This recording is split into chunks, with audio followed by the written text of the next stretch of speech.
What's up, everybody? I want to touch on a segment I did with Dylan Turman on our long draft recap video. It's 90 minutes. I'll leave it in the description below, but I know that, not hour and a half videos are not everybody's speed. So I'll touch on it here.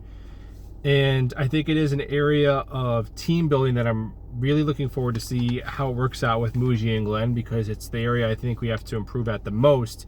Now, obviously, we have to eventually get a franchise quarterback. We have to see if our coaches are up to snuff, all the really important things on a team, of course. But from just building out a roster, drafting and developing between picks 50 and 150 is an area on this team where we've gone like 2 consecutive presidential administrations without being able to do it.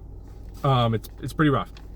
Now, credit to Douglas and Saleh in the picks top 50, and then in the very back end of the draft to UDFAs, their hit rate was on par with some good teams.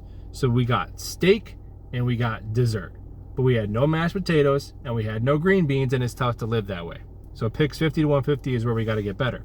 I just for fun, here's picks 50 to 150 because the last player that was taken in that range that got a second contract from the Jets and was like a multiple year starter was Jordan Jenkins, all the way up through Jamie and Sherwood. Because Michael Carter was just outside of it at 154. I just wanted to kind of draw the line somewhere. But let's go through after Jordan Jenkins. Let's see who's been taken in that range so far, man. It's pretty crazy. Justin Burris, Ardarius Stewart, Chad Hansen, Jordan Leggett, Nate Shepard, Chris Herndon, Ja'Kai Polite, Chuma Adoga, Trevon Wesco, Denzel Mims, Ashton Davis, Jabari Zuniga, LaMichael Pirine, Cam Clark, James Morgan, Michael Carter, running back, Jamie and Sherwood. We'll throw Michael Carter corner in there, sure. Jeremy Ruckert, Max Mitchell, Carter Warren, Michael Clemens, Izzy Abanikanda, Malachi Corley, and Braylon Allen. And then now, obviously, Azariah Thomas and Arian Smith and Malachi Moore. We can add to that as well.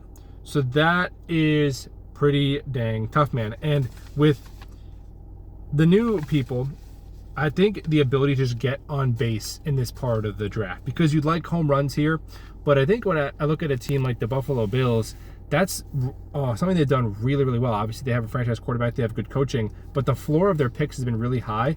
And I'm going to give you some examples of how the ability to maybe hit a single instead of striking out in that area of the draft, which shouldn't be throwaway picks, should really pay dividends for Mougey and Glenn.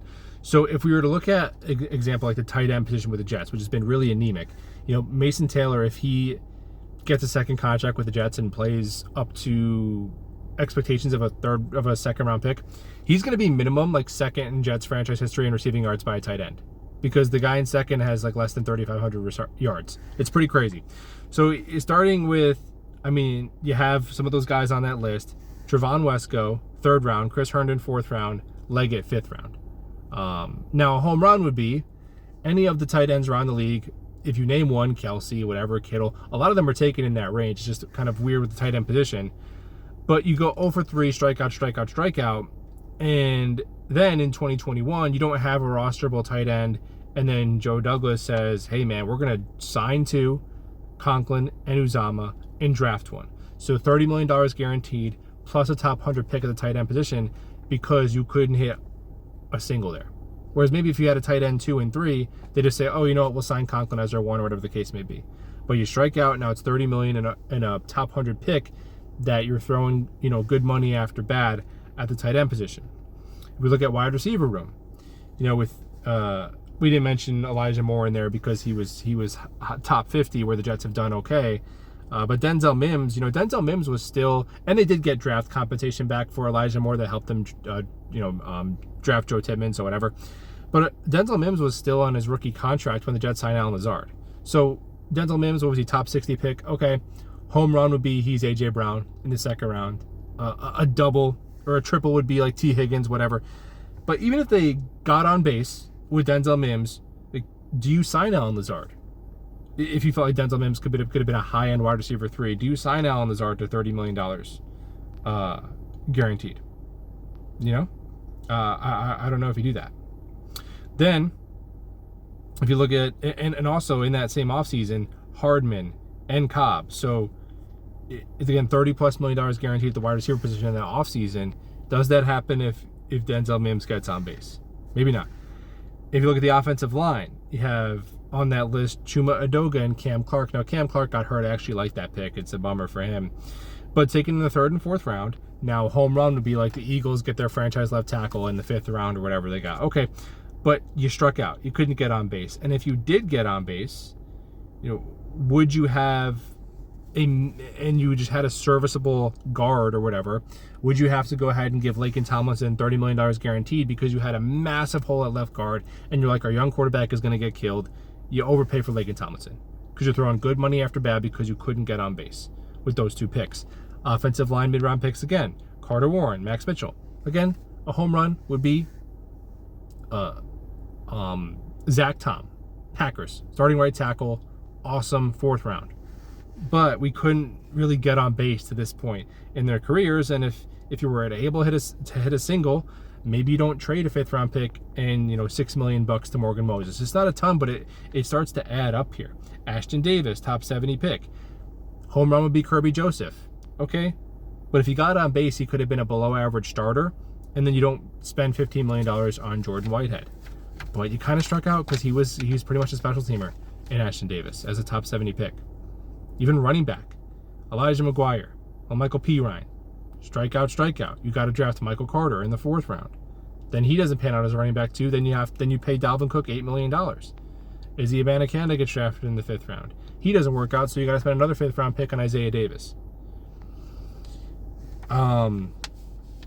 Even something like you sign Jacob Martin because you strike out on Jabari Zuniga, who was in the 3rd round. And then you take Clemens because Zuniga missed. And then now you take Barron because Clemens was a strikeout. Even if James Morgan was able to get on base, do you trade for Joe Flacco? We'll see. Is Jordan Travis going to get on base and be a decent backup? Or are we going to have to spend another $6-7 million on a backup when Tyrod Taylor leaves? Are Malachi Corley and Arian Smith going to at least get on base and be a wide receiver 3 and 4 respectively, to where next year we're looking like, okay, we got a 1, we got a 3, we got a 4. We hit on this UDFA to some extent. He's our number 6, play special teams. We feel good about that. Now we're heading into next year's draft. We need a number 2 receiver. Take one in the 2nd round, right? Or are those 2 guys going to be, strikeouts where heading into next year, it's like Garrett Wilson and then nothing in the receiver room because all the veterans are on 1-year deals. So it seems like, these are just lottery tickets and whatever. But, dude, the inability to consistently hit in that range, which is, not UDFA 7th round territory, you easily just can see how you spent over $100 million in cap space and a half a dozen picks chasing holes because you struck out instead of hitting a single. So when we are looking at some of these picks and we're nitpicking day 3, which I get it, we can have an opinion about the team. It's the freaking Jets. They've sucked for forever, so whatever. We can have an opinion about them that's not positive, and still be a fan. But there you have it. If Azariah Thomas is a decent starter, he's going to be the best 3rd round pick we've had since Jordan Jenkins, right? If Malachi Moore is a decent starter, he's going to be the best 4th round pick we've had since before them. So have Armand Membu be a top 5 right tackle by the end of your rookie contract. Mason Taylor, go be one of the best tight ends in Jets history because the bar is that low. And then from there on out, get on base. Get on base and keep it pushing. We'll be able to build out the middle of this roster, and we'll talk about it soon.